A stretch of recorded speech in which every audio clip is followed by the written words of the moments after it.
Egunon guztioi, os deseo buenos días a todos.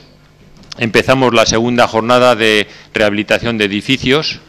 Pretende ser más pragmática que la que pudo ser ayer. Repito que ayer pretendíamos mostrar perspectivas generales que nos permitieran abrirnos a nuestro alrededor en todos los sentidos. Y las jornadas de hoy lo que pretenden es ir mostrándonos ya instrumentos concretos con los que poder trabajar, con el que desarrollar nuestra tarea, tanto como técnicos o como empresarios de la construcción. De hecho, están estructuradas de alguna forma pues por el proceso natural que debemos seguir para realizar nuestros trabajos. Antes de intervenir a un enfermo, antes de llevarle al quirófano, cualquier médico lo que hace es prescribir una analítica. Hágase usted estas pruebas de sangre, de radiografías, electrocardiogramas, lo que sea. Entonces, eso es lo que nosotros necesitamos realizar como técnicos, una analítica lo más profunda posible del enfermo sobre el que vamos a intervenir. Esa analítica, primero lo que requiere de nosotros es que sepamos cuál puede ser. Tenemos que saber qué debemos pedir. Luego tenemos que saber a quién debemos pedírselo, cuánto cuesta hacer esa analítica. Algo fundamental, recibir los ensayos y saberlos interpretar. Sin todo ello nosotros no podemos intervenir a ningún enfermo y sin embargo lo hacemos. Entonces el objetivo de esta ponencia es abrirnos los ojos en esa dirección. Que debemos conocer todos los ensayos que pudiéramos realizar. En este sentido, hago una primera observación. En el título de la ponencia, en reconocimiento de edificios, hay un paréntesis que pretende describir cuál iba a ser el contenido. Adherencias, termohigrometrías, endoscopias, termografías. Al final, por limitaciones de tiempo, no podemos hablar de todo ello. E incluso hemos añadido una, por recomendación expresa del ponente, por el especial interés que tiene, que es la revisión de las estructuras, pero que no podemos exponer todo, como digo, porque el tiempo es limitado. Pero tampoco pasa nada, porque en realidad lo que subyace en esta ponencia es el enunciado, con la idea de que desarrollemos en posteriores jornadas esta temática con un carácter más monográfico.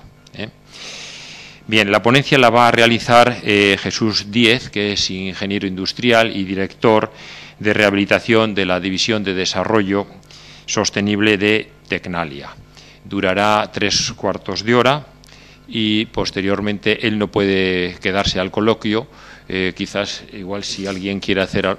No podrás, ¿no? No, pues, si alguien quisiera hacer alguna pregunta en este caso, pues que la hiciera también después de la ponencia. Tienes la palabra, Jesús. Gracias. Buenos días. ¿Se me oye? Sí.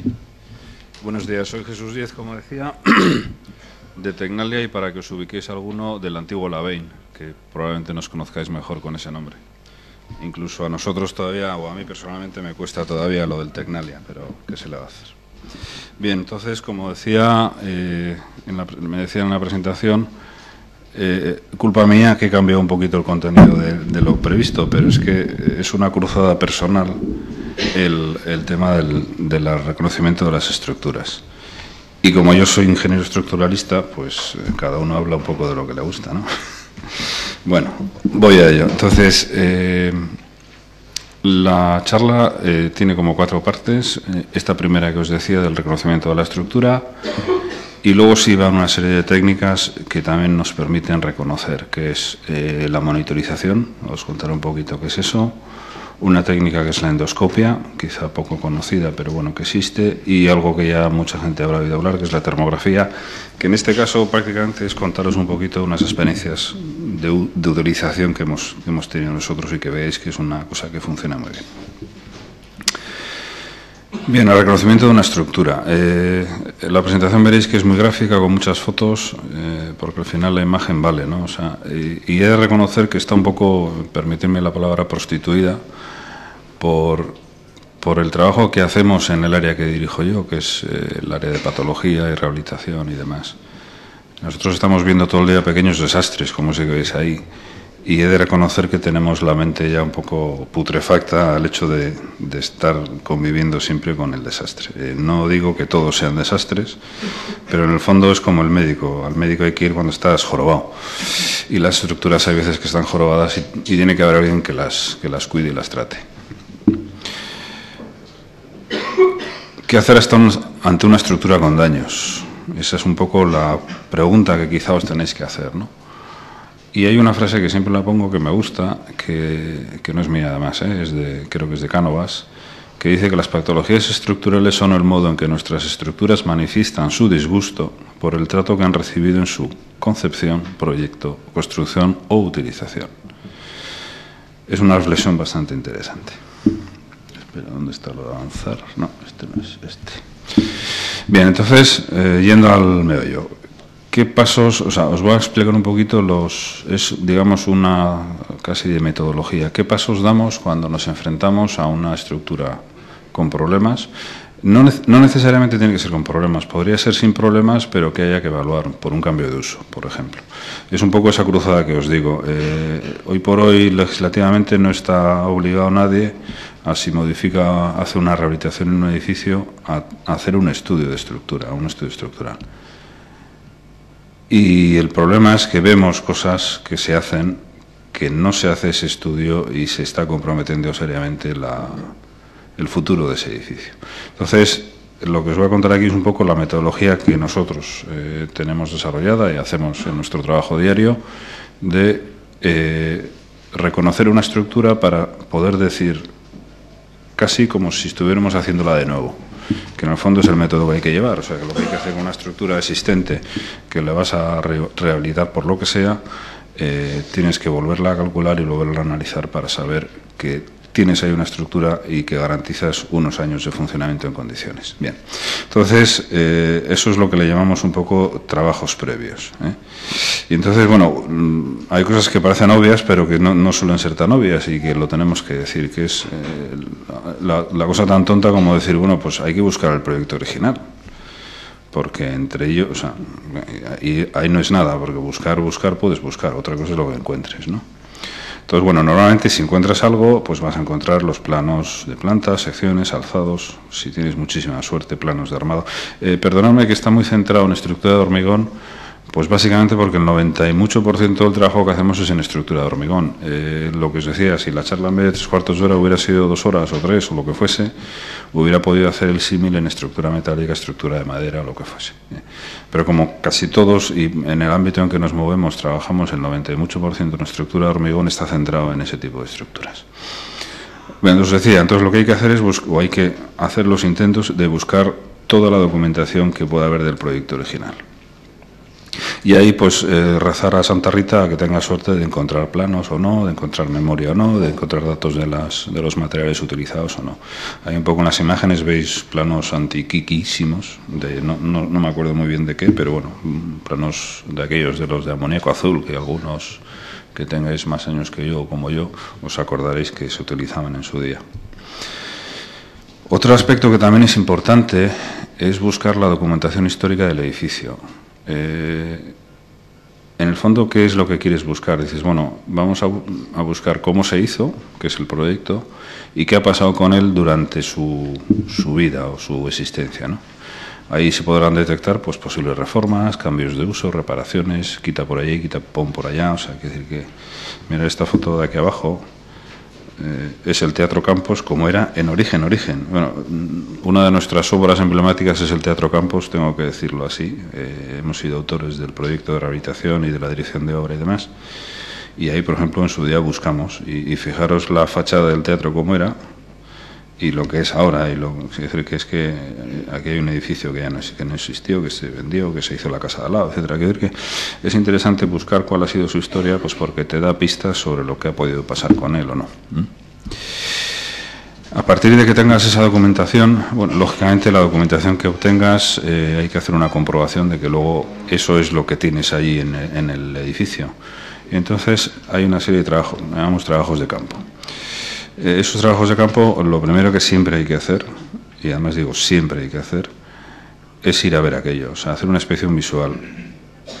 y por técnicos, claro, yo tengo que barrer para casa, he de decir que por técnicos especializados, y que permitan una aproximación a la patología presente en la estructura. Vamos a ver, yo he habido casos en edificios que hemos ido que lo hemos visto así de primeras y no he permitido entrar a la gente. ¿Por qué? Pues porque estaba tan sumamente mal que era jugarse el tipo.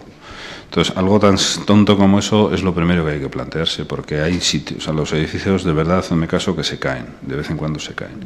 O sea, fijaros, por ejemplo, esta fisurilla que hay aquí, o sea, quiere decir que es que porque está ya apuntalado, vamos, o sea, ya ves que está apuntalado definitivamente, porque tú vas a un sitio y te encuentras esto así sin nada y dices, ostras, esta ya es más tonta, ¿no? Porque esta es la típica de fisuración de casetones y tal, pero dices, bueno, aquí no se me va a caer nada encima, pero con esto pues yo ya tendría mis dudas, ¿no? Y entonces, ¿qué es lo que en esas inspecciones, qué es lo que sueles encontrarte? Bueno, pues lo que dice un poco por aquí. El texto gordo, como lo tenéis, lo vais leyendo luego vosotros. Pues fisuraciones, y fisuraciones de todo tipo, formas, maneras, etcétera, etcétera. Deformaciones, pues este no se ve muy bien, pero este fue el típico forjado ese que apuntalas, digo, pones el encofrado apuntalado sobre el terreno, que es un barro guarro, llueve más, y cuando vas hormigonando se te va hundiendo, y tú echas por arriba que te quede el hormigón planito, pero resulta que por abajo tiene una barriga impresionante, ¿no? Desconches, pues de todo tipo, o sea, aquí no os voy a descubrir nada que no hayáis visto vosotros por ahí, roturas en puntos estos de esquina que se suelen ver. Este es más inusual, este es golpes, pero esto fue un camión que se llevó un puente por delante, ya veis que se lo llevó de verdad, ¿eh? O sea, de estas cosas pasan, ¿eh? Ahora, seguía pasando, y esto es la 8, ¿eh? Seguía pasando la 8 por arriba y no se preocupó nadie, ¿no? Bueno, sí, luego lo arreglamos, ¿eh? Manchas de óxido, bueno, pues ya sabéis que una de las patologías fundamentales en la zona en que nos toca vivir es la corrosión de las armaduras en el hormigón, y eso se origina pues manchas de óxido de distinto tipo y precipitaciones de sales. Ahí veis una bonita estalactita y tal. Aquí esto es una corrosión, que no es que sea una corrosión, es que aquí esta armadura no ha tenido recubrimiento jamás, o sea, porque este hormigón pues lo echaron de mala manera ahí y se quedó así, ¿no? Este sí ha tenido recubrimiento, pero bueno, pues ha ido todo el cuerno. Esto es concretamente es de la Lóndiga. Bueno, esto es pues una armadurilla que había en estribo. Esto se ha ido corriendo, pues esta es la que os enseñé al principio, es de un garaje, pues también va y tal. Y este, por ejemplo, es, no sé si habéis visto alguna vez un ataque por cloruros en la armadura, que son picaduras puntuales, que en fin, son bastante, esas son como de dejarte bastante asustado. Otro aspecto sintomático es el cambio de color en el hormigón, ¿no? Aquí es un cambio por ataque químico externo, esto es una balsa de purines. Esto, por ejemplo, es un problema de aluminosis, espero que no os toque nunca. A mí me tocó sufrir beurco y es sufrir. La aluminosis, un síntoma claro es que vuelve el hormigón marrón, pero marrón. O sea, es tan absolutamente claro que vamos, es casi indiscutible su esto. Esto es una afección por incendio. En fin, son distintos aspectos que vamos esto. Pandeos de armadura, disgregación de hormigón. Bueno, aquí más que pandeo ya veis que es que... Y esto es muy divertido porque esto es en un campo de fútbol, no voy a decir dónde, pero el origen de eso es que el aldeano ataba el burro con una cadena al pilar ese. Y el burro a base de dar vueltas, os lo juro, o sea, no os estoy engañando. El burro a base de dar vueltas se cargó el pilar, ¿no? Esto ya es un caso un poquito más preocupante. Este era de los de salir corriendo. Veis el pilar y la armadura pandeada. Este hormigón te lo llevas con el dedo. Era como... Es un hormigón de pésima calidad en la que, bueno, se hizo una obra que se quitaron los azulejos y el que picó los azulejos pues se puso a picar y picar. Y las armaduras pandearon pues porque primero estaba el hormigón hecho una porquería y porque no tenía estribos suficientes, ¿no? Entonces esta era una situación de salir corriendo, avisar, apuntarla, etcétera, etcétera. Esas las hay. Eso es un ataque por humedad que también disgrega el hormigón. Bueno, pues es otro. Es decir que ya veis que nos toca ver cosas muy divertidas.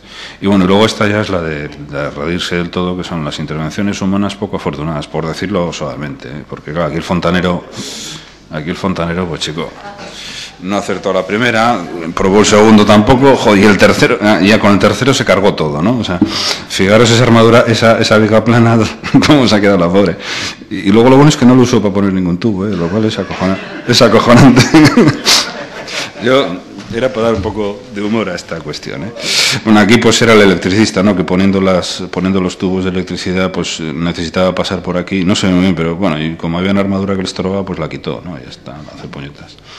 Este también fue uno que picando no sé qué. Y bueno, y este sí que no es de reírse. Este es un problema que tenemos en Bilbao, además, de una forma bastante extendida, que es la utilización de arena de playa o de arena de ría como árido fino en la fabricación de hormigón.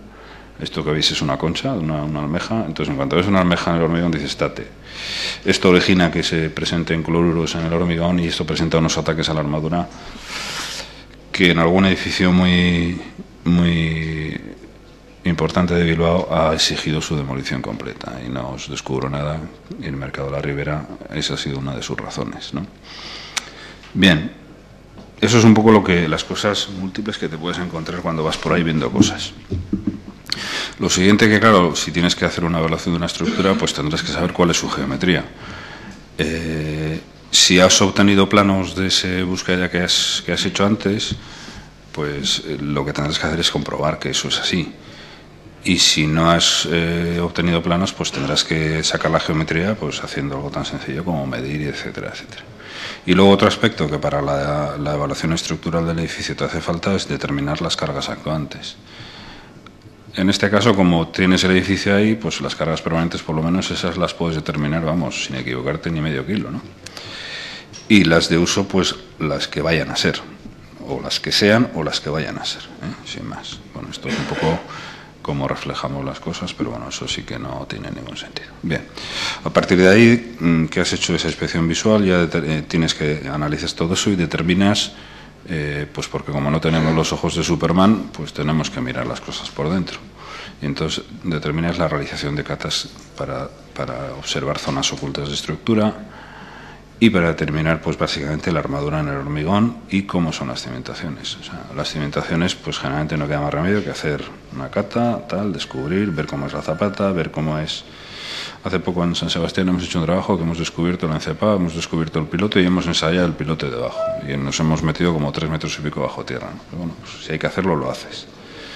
Determinar la armadura de las vigas, pues bueno, aquí veis un poquito una cata de una viga por la cara superior, en el que estamos viendo ahí, no sé, se ve más o menos, sí. Estamos buscando ahí qué armadura negativos tiene esa viga por ahí, y lógicamente habrá una igual por debajo buscando la armadura positivos. Pues aquí, esto es una armadura, buscar la armadura de pilares, buscar la armadura de vigas, medir la armadura de vigas. Concretamente veis que este tiene cierta corrosión y mides qué espesor te queda, o sea, qué diámetro de armadura útil te queda. Si no habéis tenido experiencia con corrosión de hormigón, esto que parece muy espectacular, el óxido de hierro ocupa como 10 veces el volumen del hierro original, con lo cual ves mucho óxido, pero en realidad no se ha perdido mucha sección. O sea, asusta bastante, pero luego no es para tanto. Con estas catas vemos cuántas armaduras de qué diámetro e incluso vemos la tipología de las armaduras. Aquí veis armadura lisa, por aquí veis de aquellos tetraceros corrugados en frío, estirados en frío de los años 70. Esos son muy peligrosos porque estos, al haber estado estirados en frío, tienen muy poquita margen de elasticidad, de alargamiento. Y entonces su rotura suele ser frágil. Todos esos son de los que te dejan un poquito preocupados. La lisa tiene el inconveniente de la poca adherencia, pero como suele ser un acero dulce, tiene un alargamiento tremendo, con lo cual a la hora de calcular te permite llegar incluso a cálculo plástico. Bueno, etcétera. Bien, lo que os decía de pérdidas de sección, bueno, estas sí que han perdido, o sea, estas ya sí, esta pues menos. Estas son las de los cloruros que os decía. El ataque por cloruros, como sabéis, es un ataque, así como la oxidación por pérdida de protección pasiva por carbonatación, es un ataque superficial en toda la superficie, valga la redundancia. El de cloruros es un ataque puntual, en puntos muy concretos, y es como si hubiera venido un ratoncillo y se hubiera comido la armadura, y aquí la tienes perfectamente y aquí la tienes completamente comida. Lo moradillo este que veis es la determinación de la profundidad de carbonatación que se hace pulverizando fenolftaleína y te detecta el cambio de acidez y demás. Bueno, ya veis, un poco son detalles de catas hechas en los miles de sitios que nos toca. Importante, cuando se hace catas luego hay que repararlas, ¿eh? O sea, no conviene dejar las cosas así.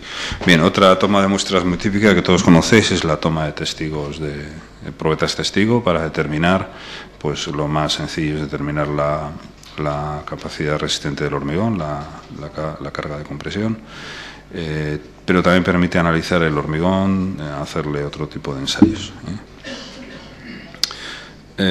bueno, decimos lo de que hay que hacerlo con personal especializado. Digo, no se puede poner cualquiera, básicamente porque lo que tienes que procurar es no cortar armadura, ¿no?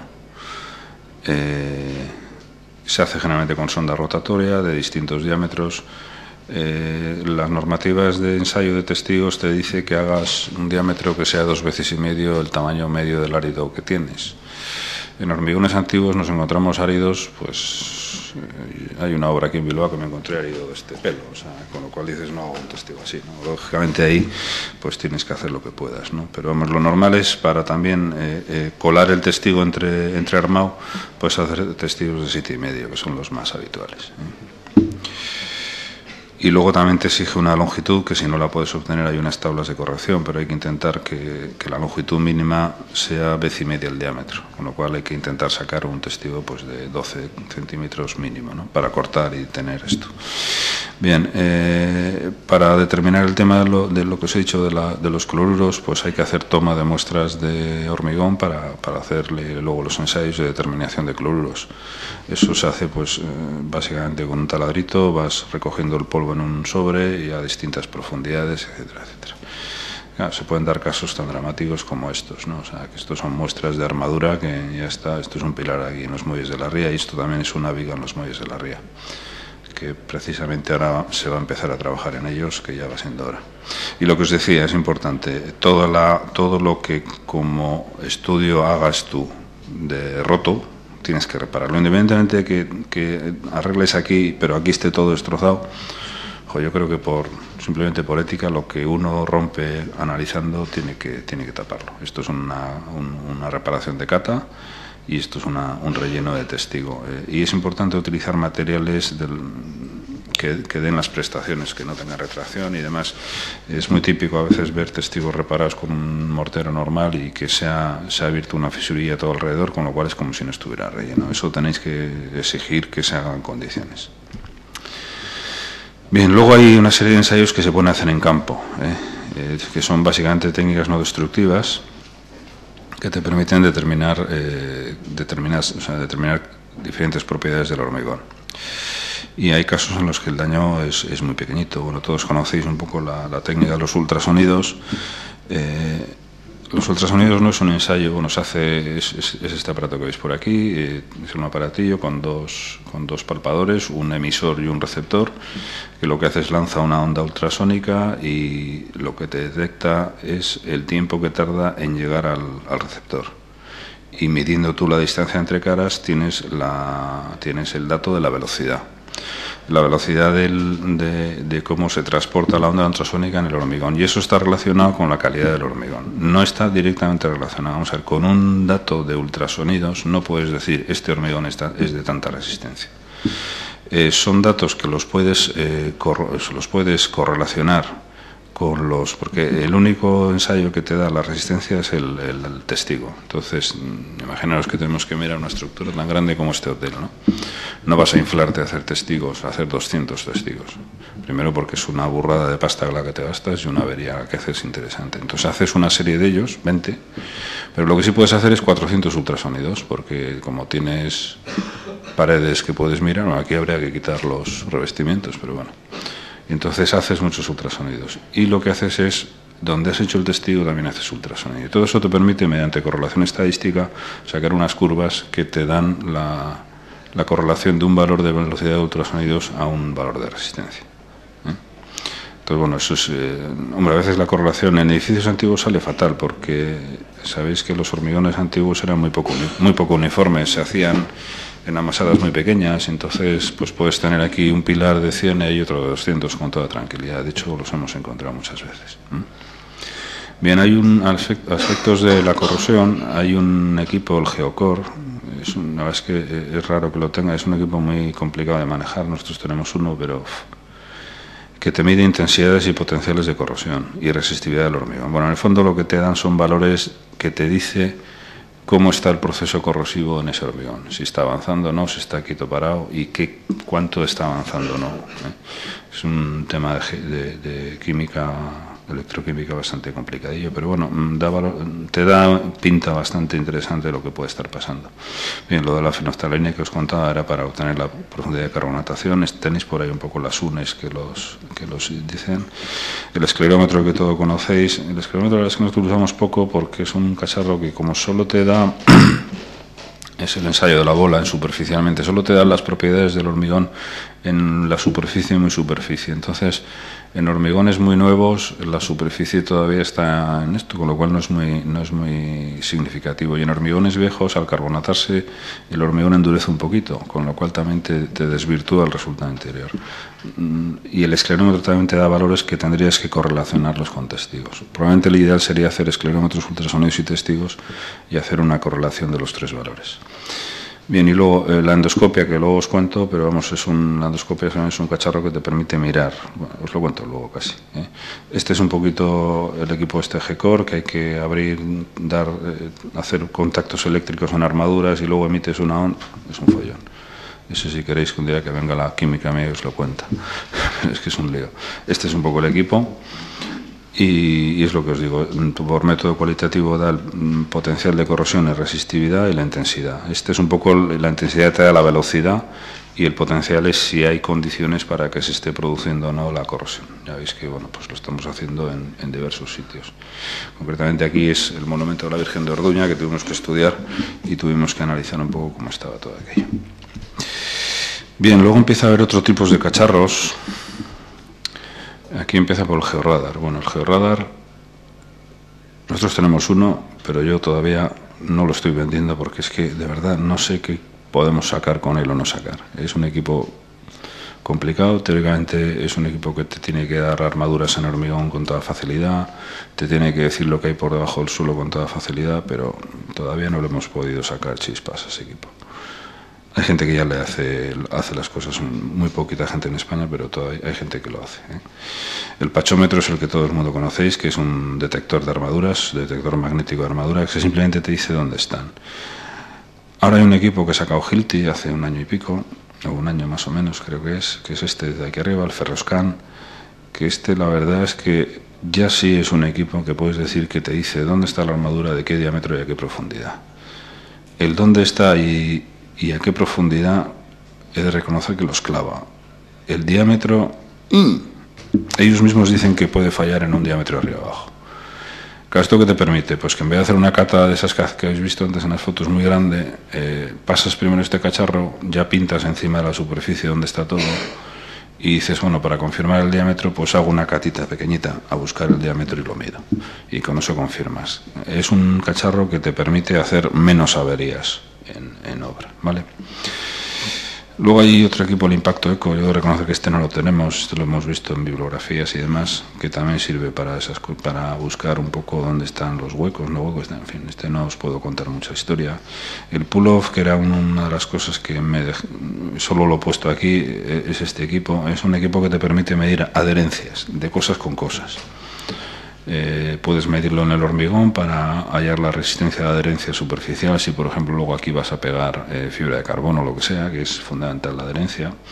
Bueno, esto es lo del Ferroscan que os digo, tiene una plantilla que la pasas y los datos van a este cacharro que luego los ves en el ordenador. Es un equipo muy versátil. Entonces, lo de adherencia pues sirve para ver de resistencias de adherencia superficiales del hormigón, adherencias de alicatado sobre una superficie determinada, de monocapas sobre su base. Es un equipo que se utiliza mucho para determinar cualquier cosa pegada sobre algo, si ha pegado o no ha pegado. Incluso para control de pinturas, de adherencia de pinturas, a veces también se utiliza esto. Bueno, ponemos aquí luego los ensayos organolépticos. Bueno, esto es tan tonto como golpear, chupar, oler, que a veces, vamos a ver, el hormigón con cloruros, cuando tiene muchos cloruros, sabe a salado. O sea, os lo digo porque lo he probado. O sea, que hay veces que hay algo tan tonto como eso, ¿no? Y lo de los métodos de golpeo, pues es para determinar si hay coqueras, huecos, o si un alicatado está hueco, lo habéis hecho todos. O sea, que no os descubro nada. Luego hay un ensayo que tampoco lo solemos usar mucho porque he de reconocer que no es muy fiable, que es para determinar cloruros en campo, que es un ensayo de penetración de cloruros colorimétrico según esta norma italiana. A mi entender no sirve, os lo he citado, pero a mi entender no sirve. Para determinar bien los cloruros, que además como la incidencia del problema es importante, el ensayo tiene que ser el otro que os he dicho, que es sacar muestra, llevarlo al laboratorio y ensayarlo. Bien, entonces con todo esto que has cogido en campo y has hecho y tal y cual, ¿qué haces con ello? Pues bueno, pues te lo llevas al laboratorio para ensayar. Entonces, bueno, ahí tampoco os voy a contar mucho, pues porque se hace el ensayo de cloruros, contiene sulfatos, la porosimetría y densidad del hormigón, te dice cuántos huecos y cómo están distribuidos dentro del hormigón para saber cuánto de permeable es a que les entren los agentes externos, el contenido de cemento que te hace falta para evaluar los cloruros por kilo de cemento en el hormigón, que es lo que te dice la norma. Bueno, el ensayo de caracterización del acero, bueno, ese ni os lo he contado, o sea, a veces sacamos armadura, la llevas a ensayar para determinar las características de la armadura, ¿no?, del acero. Los análisis por rayos X son esto de la parte mineralográfica del hormigón, que al final lo que te dice, pues qué tipo de, para lo que os decía de saber si hay árido de arena de playa o no, pues es fundamental, ¿no? O sea, te lo miran por dentro y te dicen, oye, pues tiene tal o tiene cual, ¿no? Y luego los ensayos que ya todos conocéis de permeabilidad, etcétera. Con todo esto, ¿qué hacemos? Pues hacer cocina y hay que hacer un informe, o sea, lógicamente, o sea, probablemente para vosotros arquitectos nos llegáis a pedir esto, pues nosotros haremos todo ese trabajo y os tendremos que dar un informe en el que os expliquemos, os recojamos un poco todo esto, pues la introducción con los datos generales, los trabajos de campo hechos, los ensayos hechos, los cálculos que se han realizado, los planos que hayamos hecho, el reportaje fotográfico correspondiente y, bueno, y lógicamente las conclusiones y recomendaciones a las que lleguemos. Y en caso en que la evaluación de las capacidades de carga no fueran suficientes para los usos que se haya podido prever en esa rehabilitación del edificio, pues se indican en este informe primero de reconocimiento pues las posibles actuaciones de refuerzo de esa estructura. O sea, tienes que decir, oye, pues mira, la puedo reforzar o no, es válida o no, o lo que fuese. Y hay casos en los que llegas a decir que, mira, sal de ahí y tírala porque es que no sirve para nada. ¿No? Bueno, quiero decir que sin más. Bueno, paso a la siguiente fase. Yo reconozco que es mi cruzada, pero el tema estructural es muy importante. Y tenerlo un poquito en la cabeza, simplemente quedaros con esa idea. Bien, la monitorización de estructuras. ¿Qué es la monitorización? La monitorización es poner cacharros a una estructura para saber qué está pasando con ella a lo largo del tiempo. O sea, el análisis que hemos hecho ahí es un análisis, voy en un momento, voy, lo hago y me voy. Pero determinadas estructuras, una vez quizá hecho ese primer análisis, una de las conclusiones a las que llegues es decir, oye, aquí hay síntomas de que ha habido movimientos, de que ha habido cosas, pero tenemos que saber cómo se comporta eso con el tiempo. Pues porque pueden ser movimientos estacionales de dilatación o lo que fuese, ¿no? Entonces, esas son las técnicas de monitorización. La foto esta de arriba no viene a cuento de nada, pero viene a cuento de los milagros de la vida. Fijaros cómo está eso. Esa cubierta está sujetada y eso está años y años ahí. Es en el pueblo de mi cuñada, donde tiene una casa. Y no puedo resistir no ponerlo. O sea, que de tanto cálculo y tanta leche, pero ha estado años y años así, ¿eh? Y ahí está. No sé, dices, ¿eh? Entonces, algo hacemos mal o algo hacían bien aquellos, no sé, la verdad es que es una reflexión sin más. Bien, entonces la instrumentación y monitorización permite no solo detectar fallos de la estructura, sino conocer los movimientos de la misma en tiempo real si es necesario y así como su evolución temporal, ¿vale? O sea, lo que os decía, tú puedes montar una monitorización desde saber qué está pasando segundo a segundo en la estructura o en X tiempo según lo programes, ¿no? Hay básicamente dos tipos de monitorización. La monitorización, digamos, mediante medios manuales y la monitorización remota. En la remota, la verdad es que probablemente esta presentación se me ha quedado vieja, porque en este mundo se te queda vieja como pase un mes, ¿no? Pero bueno, yo os contaré hasta donde tengo y luego ya os contaré. ¿Qué cosas se controlan o qué cosas se miden? Esto independientemente en una u otra técnica, ¿qué cosas hay que mirar en una estructura? Pues mediante fisurómetros de cualquier tipo, pues la apertura y cierre de fisuras. Lógicamente una cosa de estas la pones en una estructura que tiene patologías, ¿no? Donde no tiene, pues habría que, si quisieras monitorizar un edificio que no tiene nada, pues habría que ver qué pones de todo esto, ¿no? Pero bueno, fisurómetros controlan apertura y cierre de fisuras. Cintas de convergencia, haceros idea, cintas de convergencia es como un fisurómetro a lo bestia. Lo que te permite es medir separaciones relativas entre paramentos. O sea, podrías poner un cacharro que de pared a pared nos diga cómo se mueve esto. Es un fisurómetro que te mide esto, pero a lo bestia, por haceros un poco la idea. En sí el sensor es muy parecido, lo único que lleva unas varillas de esto, ¿eh? Clinómetros. Los clinómetros son unos sensores que te permiten determinar inclinación de paramentos en el plano que tú quieras ponerlo. Inclinómetros, distinguir clinómetros de inclinómetros. Inclinómetros son los que se ponen en el terreno, son elementos que en un sondeo instalas un cacharro de tal forma que tú vas a saber cómo se mueve ese terreno en el tiempo. Galgas tensométricas, las conocéis, son las galgas que pones en la armadura para saber cómo está funcionando esa armadura. En el fondo miden cuánto se estira, se contrae, y eso lo relacionas en función de la sección a tensiones. Y lógicamente, importantísimo en cualquier monitorización de un edificio, es medir temperatura y humedad. ¿Por qué? Porque muchos de los movimientos de los edificios están relacionados con esto.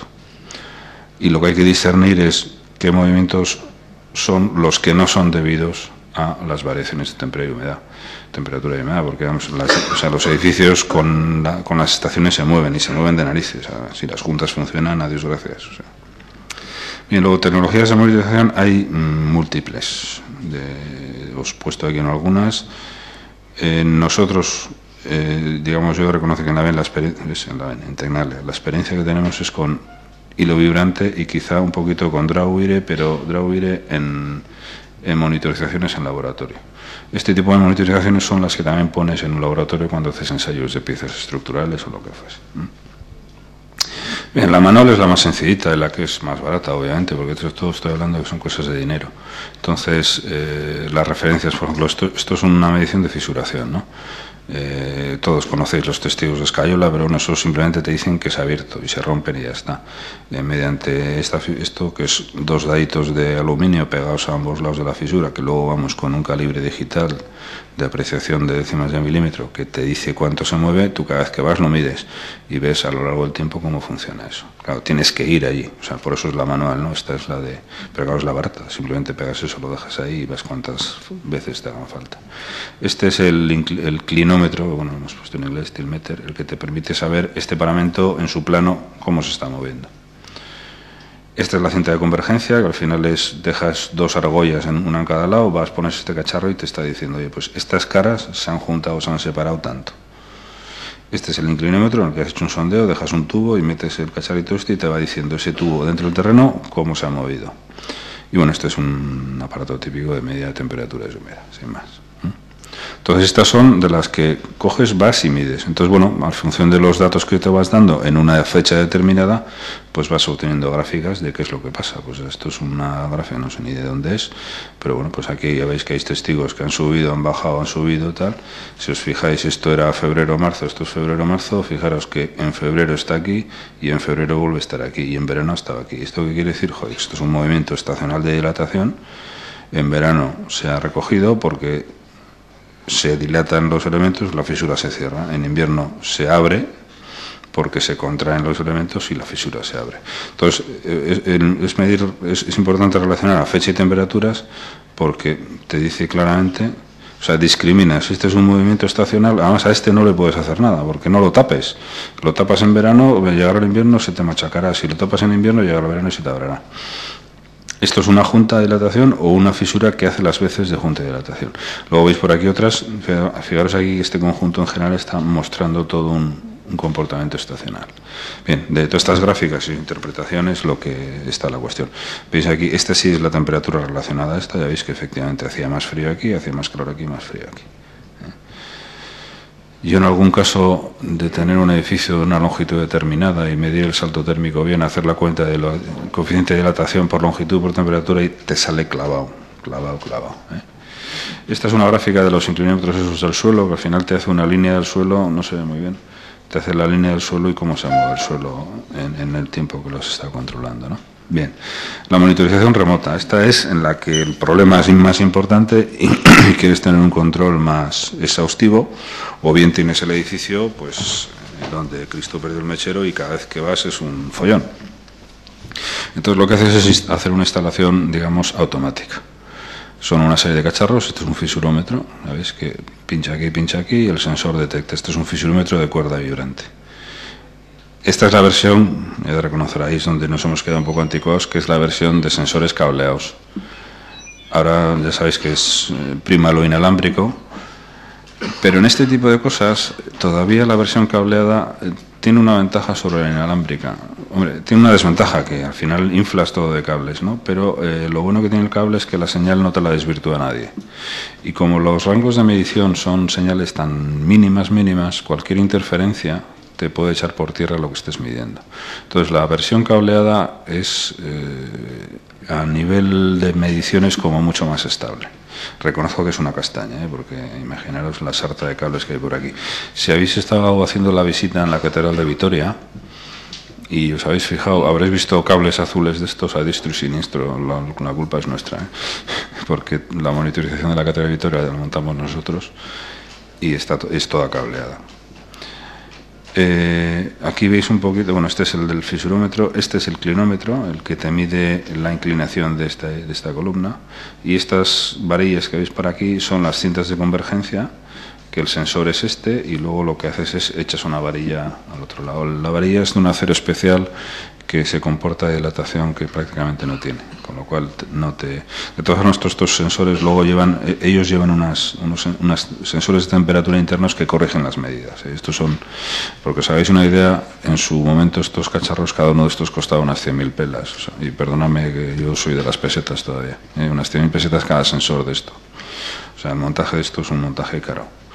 Pero bueno, te permite, tú los montas, cableas esto hasta una central, no sé si tengo el esquema por aquí, no tengo, esperar. O sea, cableas todo esto hasta una central, esa central tiene un ordenador dentro que lo que hace es programar cada cuánto tiempo quieres que el sensor mida. Y puedes programar desde que te haga una medición en continuo, exige un tránsito de datos muy importante, o que te haga una medición pues cada minuto, cada hora, cada 5 horas, cada lo que quieras. De este tipo de monitorizaciones ha habido algunas, bueno, la de la Catedral de Vitoria lleva ya 8, 9 años y ahí está.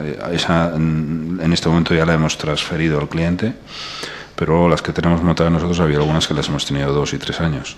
Entonces, vía remota desde la oficina, hacemos una llamada telefónica al servidor en campo, ese nos pasa los datos y hacemos toda la medida desde fuera. Aquí versiones, pues con sensores inalámbricos, transmisión wifi, o sea, aquí imaginaros, es donde os decía que aquí día a día la situación va cambiando, ¿no? ¿Qué resultados obtenemos de este tipo de sensores? Pues claro, unos resultados mucho más precisos, porque hacemos muchas más mediciones en el tiempo, pero bueno, ya veis que es algo parecido. Todo esto estadísticamente lo podemos tratar y podríamos generar una única curva, pero bueno, es lo que ha ido haciendo, sube y baja, pues aquí veis unos que suben, otros que no, otros que tal, ¿no? Este tipo de monitorizaciones, perdonad, tienen una pega, es que obtienes tal número ingente de datos que hay muchas veces que no sabes muy bien qué hacer con ellos, con lo cual en el planteamiento de una monitorización hay que tener muy claro cómo y qué vas a hacer con los datos que obtengas, porque lo que no vas a hacer es matar pulgas a cañonazos, poner un montón de sensores y luego dices, bueno, ¿y todo esto qué me dice? Y lógicamente hay que hacer un estudio previo muy importante de la estructura para saber dónde tienes que medir para que eso que midas verdaderamente te dé el comportamiento que está teniendo la estructura.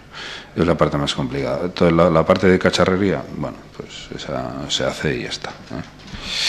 Bien, no sé ni cómo voy de hora. Espera, que lo tengo acá. Muy ajustado, ¿no? ¡Buf! Pues corro más. Bueno, la endoscopia. La endoscopia es una técnica que apoya la inspección visual. Porque os hagáis una idea, si alguien nos ha tocado que os hagan una endoscopia al médico, el aparato es exactamente el mismo, lo único que el del médico está acabado en acero inoxidable y el nuestro no. Pero vamos, quiero decir que al final el cacharro es el mismo. La idea es un tubito pequeño en el cual va por ese tubo un guía luz, o sea, un elemento que mete luz en la cabeza y un elemento que te permite ver por ahí. Con dos formas. Bueno, esto lo saqué, hice una presentación más larga del endoscopio que me busqué las tengo, lo que decía el diccionario. Y te dicen tecnología, aparato destinado a observación de cavidades de construcciones o de máquinas, o examen del interior de las cavidades. O sea, bueno, pues al final lo que te permite es, ¿esto que permite? Pues no tener que hacer una cata tremenda para ver lo que hay aquí detrás, sino que haciendo un agujerito metemos el cacharro y en esta pantalla tú lo vas viendo y aquí vas recogiendo las imágenes. Nosotros en este momento tenemos dos aparatos, este es uno muy viejo, los nuevos ya traen toda la parte de captación dentro. Ahora, también haceros idea que por el precio de este cacharro te compras un Mercedes de los buenos, lo cual es tremendo, ¿no? Bien, la ventaja que tiene la endoscopia es que te permite acceder a puntos donde no podrías entrar de otra manera, salvo que hicieras una avería tremenda, ¿no? O sea, ¿qué es lo que te hace? Puedes ver cosas sin romper mucho, digamos, de forma sencilla, lo que dice aquí y tal, cavidades y sin más. Este es un poquito la cabecita del endoscopio.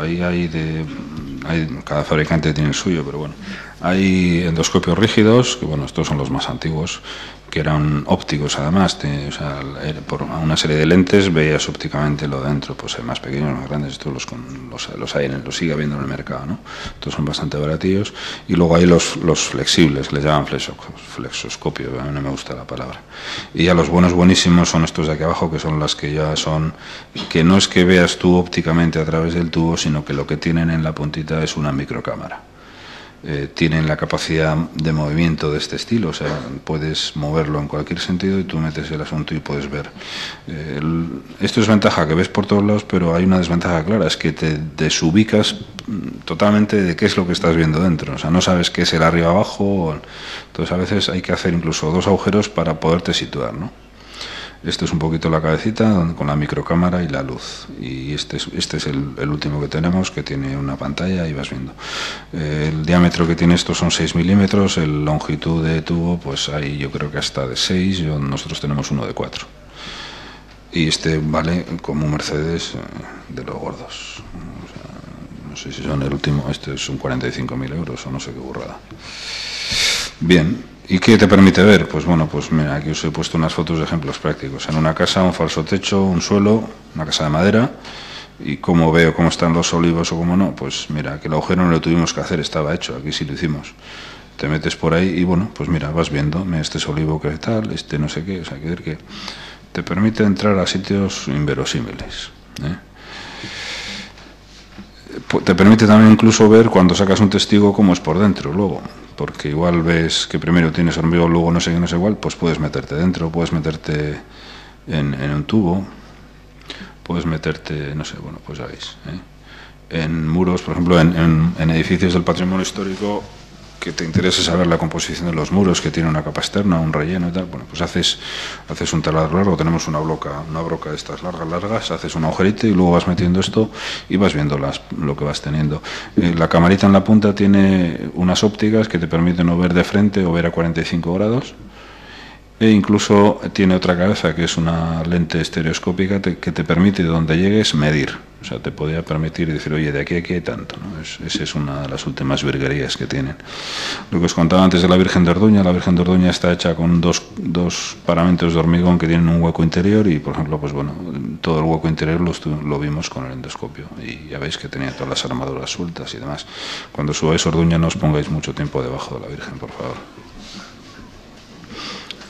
No, porque hicimos el estudio pues el año anterior al centenario y querían hacer el arreglo y tal para el centenario. O sea, no consiguieron la tela, nos hecho el arreglo y ahí sigue. Entonces, como me temo que hasta el bicentenario no van a hacer nada, pues hombre, llegará un momento en que, por eso si subir, pero no os pongáis mucho debajo.